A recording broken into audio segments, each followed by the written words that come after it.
sa bawat kalamidad, anumang araw, anumang oras, pagod,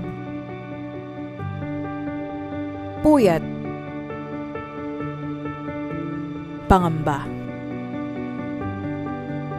Hindi alintana dahil bawat sandali mahalaga.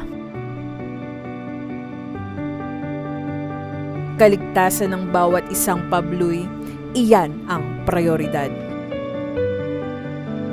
Salamat sa Panginoon, ligtas kayong lahat.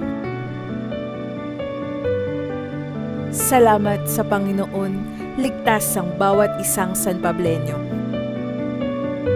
Saludo kami sa inyo, San Pablo City Emergency Responders. Maraming salamat sa inyong lahat. Stay safe.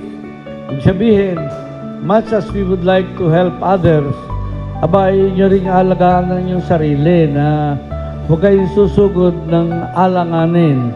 Mahalaga kayo sa amin. Mahalaga ang buhay ninyong lahat.